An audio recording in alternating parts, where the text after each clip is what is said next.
સારો માર્ગ જીવનનો મળ્યો છે એ ચૂકી ન જતા. કારણ કે એક ડગલું ખોટું ભરી લઈએ ને પછી ક્યાં આપણી દિશા બદલાઈ જાય ખબર ન પડે. સદગુરુ ન ગુમાવતા. જીવનમાં કોઈ ગુરુ મળ્યો હોય જે ઉત્તમ વિચારો દ્વારા આપણને સતત સમૃદ્ધ કરતો હોય, અને સાચી સમૃદ્ધિ તો સારા વિચારો છે. અને જે ગુરુ એનું દાન કરે છે, કારણ કે દાતા તો ગુરુ છે.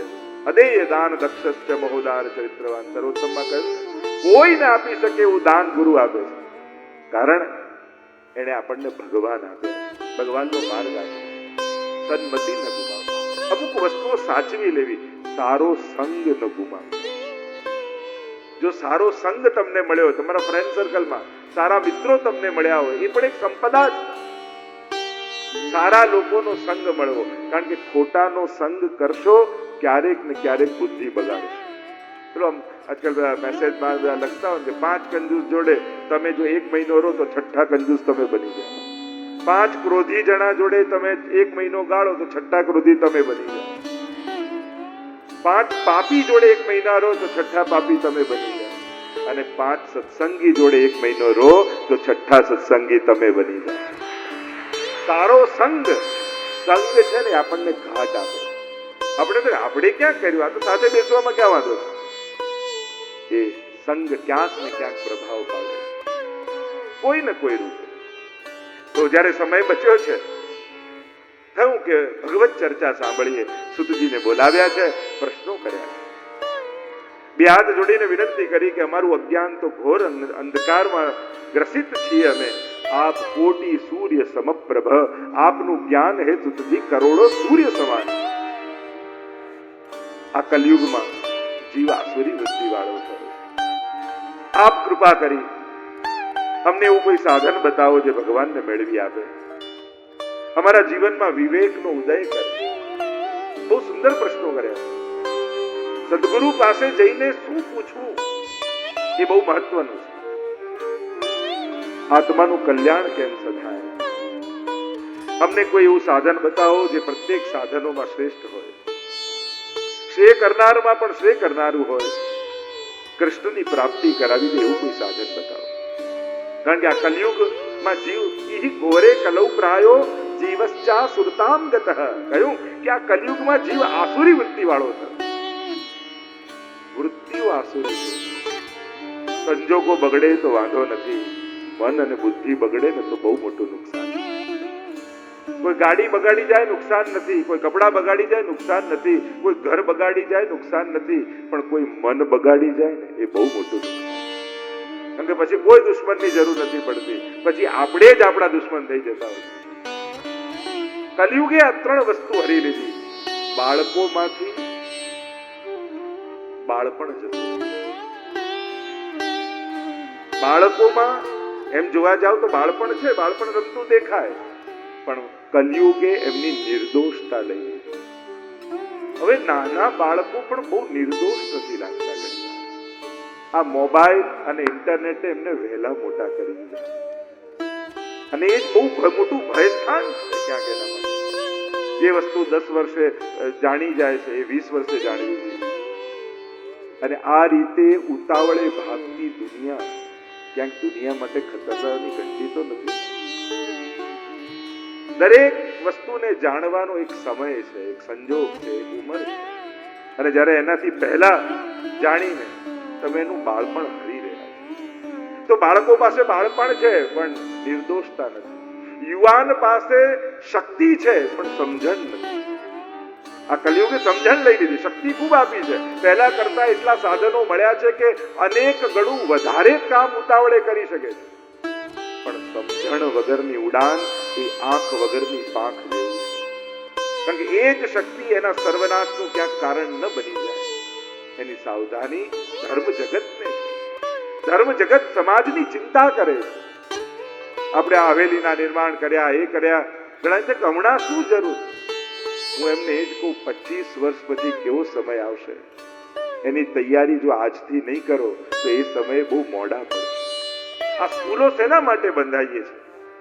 કદાચ આજે એટલી આધુનિક સ્કૂલની કદાચ જરૂર, આટલા સંસ્કૃતિ વાળી સ્કૂલની આજે કદાચ જરૂરત ન લાગે, પણ 25 વર્ષ પછી કેવો સમય આવશે એની તૈયારી જો આજથી આચાર્યો, ધર્મગુરુઓ, સમાજ સેવકો સમાજમાં નહીં કરે તો 25 વર્ષે બહુ મોડા પડી.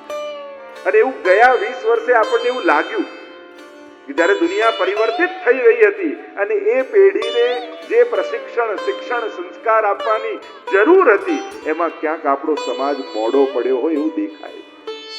અને હવે આવતી પેઢી માટે આપણે મોડા ન પડીએ એના માટે આવા પ્રશિક્ષણ કેન્દ્રો, હવેલીઓ કે આવા ધર્મસ્થાનો બંધાવા જોઈએ, આવી કથાઓ થવી જોઈએ, તો જ સમાજને દિશા મળે. એટલા માટે આની જરૂર છે. આવતી 25 વર્ષ પછી એ છોકરીઓને જ્યારે આવા પ્રશિક્ષણની, સમાજને, પરિવારને આવી સંસ્કાર અને સંસ્કૃતિની જરૂર પડશે ત્યારે આવા વિદ્યાના કેન્દ્રો સમાજની એ ઉણપને પૂરી કરશે. એમાંથી નીકળેલી એ દીકરીઓ જ્યારે સમાજની બાગડોર હાથમાં લેશે ત્યારે સમાજમાં એનો પ્રભાવ દેખાશે. પણ આ બધું સમયથી પહેલા વિચારવું પડે છે અને એની વ્યવસ્થાઓ કરવી પડે. આજે શ્રીનાથ ધામ બન્યું, કેટલા નાના નાના બાળકો હવેલીમાં રમતા રમતા મોટા થઈ રહ્યા છે. પાઠશાળાઓમાં અહીંયા આટલા બધા ભાગતા દોડતા યુવાનો, તમને હું પ્રશ્ન કરું છું, ઇન્ડિયા હતા ત્યારે જતા હતા હવેલીએ? તો કે ના, અમે તો પગથિયું નતા ચડતા. અને અહીંયા આવી એ જ યુવાન કપલો બધા દોડે છે, વ્યવસ્થા કરે છે અને જુદા જુદા પ્રકારના મનોરથો કરે છે. આ દેખાઈ રહ્યું છે. જે આપણે પરિશ્રમ કર્યો એના પરિણામો હવે દેખાય છે. નાના નાના બાળકો આવીને ઠાકોરને દંડવત કરે, એકબીજાને જય શ્રી કૃષ્ણ કરે અને એ જે સંસ્કાર એમનામાં જોઈએ છે, આપણી ભાષા બોલતા થયા છે, કારણ કે એમને માહોલ મળે. બેસાડીને 1 કલાક ભણાવવાથી કઈ નહીં થાય, એમને માહોલ આપવો પડશે, વાતાવરણ આપવું પડશે, એમને બાળપણના સંસ્મરણો આપવા પડશે. મોટા થઈને એ એમના દીકરાને કહેશે, અરે આ શ્રીનાથ ધામ બન્યું ને ત્યારે ત્યાં રમીને અમે મોટા થયા છે. આ અમારું ફ્રેન્ડ સર્કલ છે ને, એ બધું પાઠશાળામાં બન્યું હતું.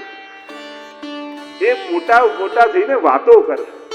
જેમ તમે જયારે યાદ કરો કે અમે નાના હતા, બા વડીલોને વાત કરતા, જો અમે તો હવેલીમાં તહેવાર હોય, ઉત્સવ હોય ત્યારે હવેલીમાં જઈએ, પ્રસાદની કણિકા લઈએ, મુખાઈ પાસે બીડીને મિશ્રી લઈએ, આ બધું યાદ કરીને હવેલી જોડે જોડાયેલા છો.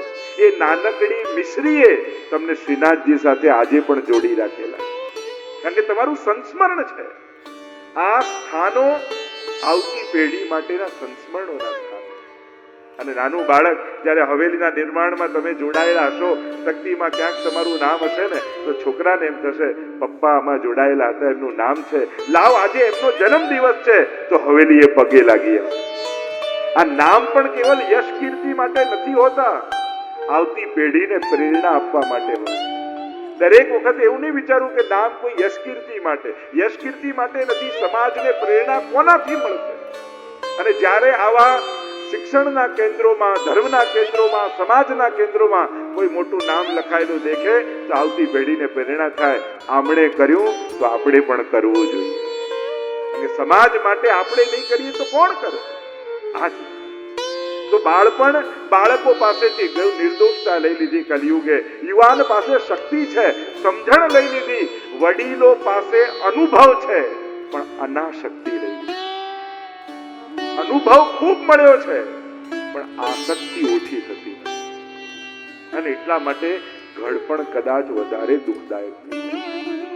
ઉંમરની સાથે આસક્તિઓ ઓછી નહીં કરો તો એ જ અનુભવો, એ જ વડીલપણું દુઃખનું કારણ બની જશે.